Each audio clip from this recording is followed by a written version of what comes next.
김주영 작가와 함께하는 오늘의 인문학 수업. 네이버 블로그 김종원 작가님과의 대화.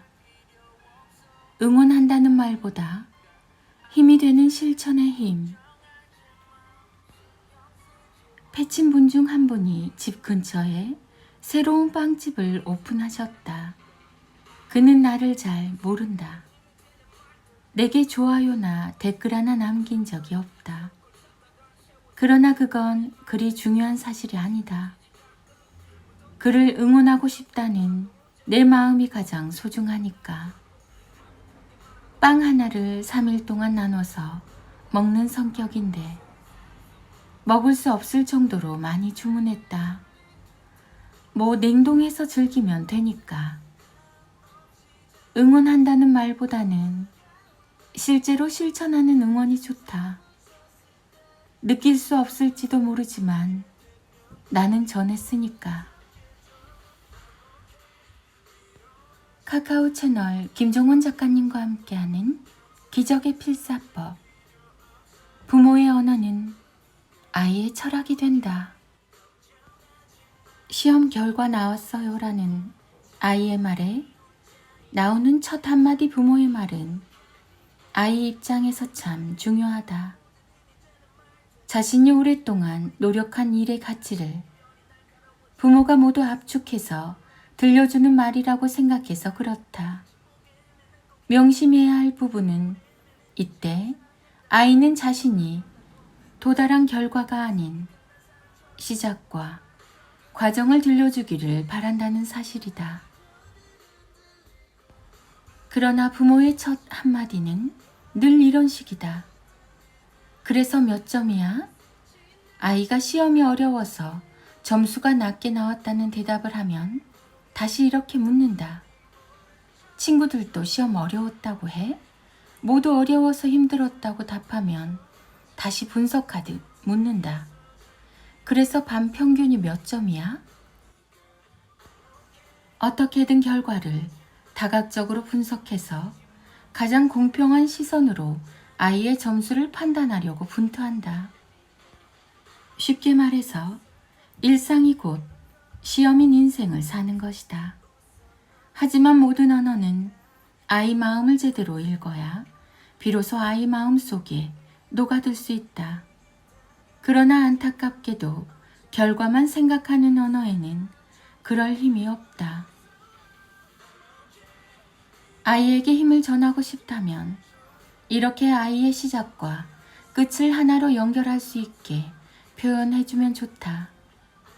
열심히 공부하던 네 모습 참 근사했어. 스스로 시작해서 결과를 낸 역사적인 순간이네. 기분 어때? 후련하고 기쁘고 그렇지? 그럼 아이는 비로소 자신의 결과가 어떤지 스스로 말할 것이다. 부모가 먼저 아이의 점수를 물으면 결국 대화는 결과만 분석하는 과정으로 연결된다. 생각만 해도 최악인 상황이 그려진다. 그러나 시작과 과정을 연결해서 질문하면 아이가 스스로 자신의 점수를 고백하며 시작과 끝을 하나로 연결할 수 있게 된다. 그렇게 그런 방식을 통해 아이는 배움의 본질을 스스로 알게 된다. 무언가를 배운다는 것은 균형을 이루는 것이다. 실패를 경험해야 성공이 무엇인지 알 수 있고 슬픔을 겪어야 기쁨을 정화할 수 있다. 아이가 무언가를 배우며 힘들어지는 이유는 균형이 알려주는 배움의 본질을 모르기 때문이다.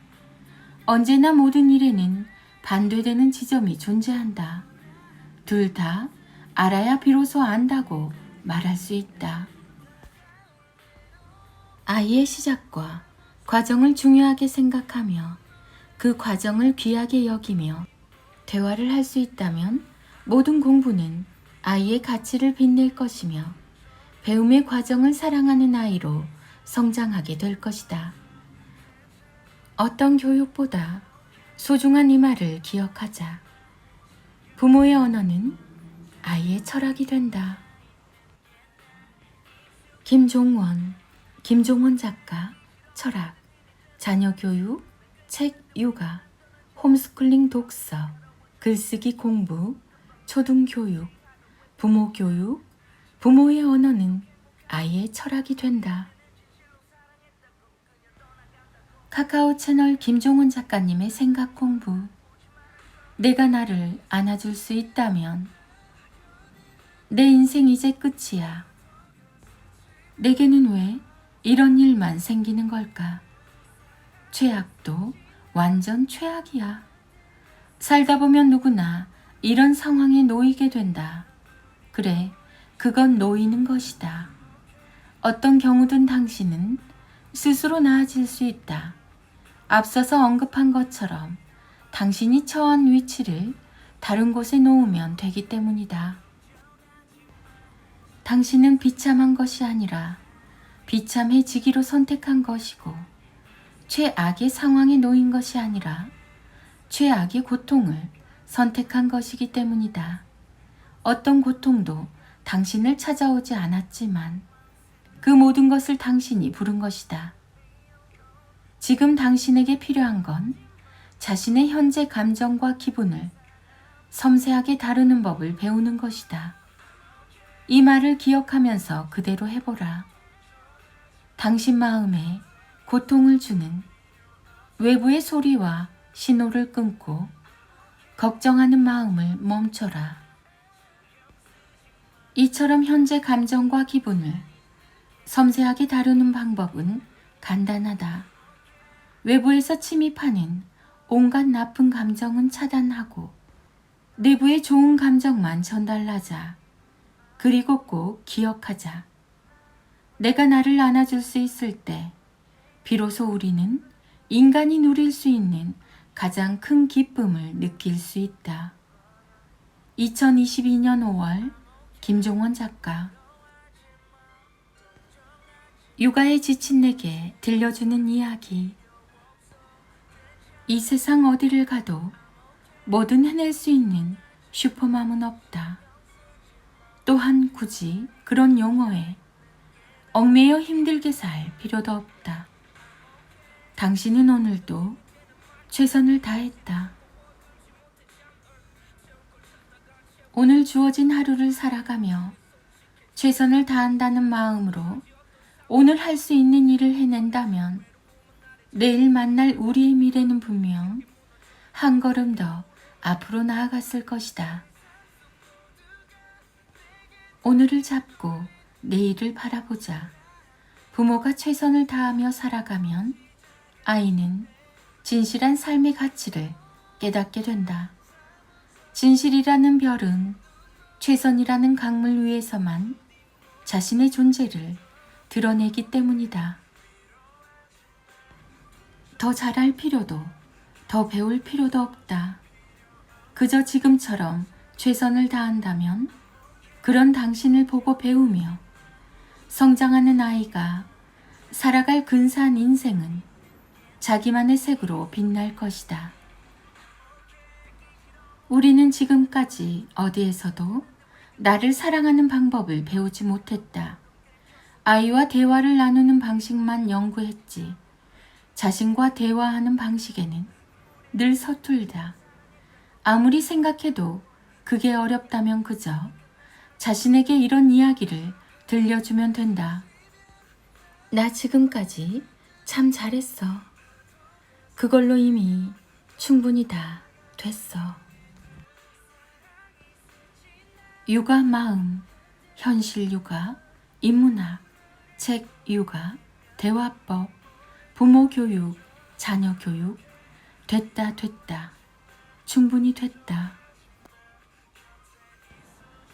여러분은 이 표현에 대해서 어떻게 생각하시나요? 내가 이상한 건가? 그들이 이상한 건가? 일상에서 많은 사람들이 자주 쓰는 표현입니다. 여러분은 이 표현에 대해서 어떻게 생각하시나요? 자유롭게 생각을 적어주세요. 김종원 작가, 언어 사색, 내면 생각, 글쓰기. 문학의 대가 김종원 작가님의 하루 한 장 365 인문학 달력. 아이들과 엄마의 낭송이 이어집니다. 인문학 달력 7월 31일. 어떻게든 가르치려고 하지 말고 좋은 부분을 발견해 자연스럽게 전해주세요. 아이는 부모가 내 편이라는 사실을 알 때 행복을 느끼며 다시 시작할 용기를 낼 수 있으니까요. 인문학 달력. 다른 가능성을 허락하는 아이가 다른 미래를 발견할 수 있다.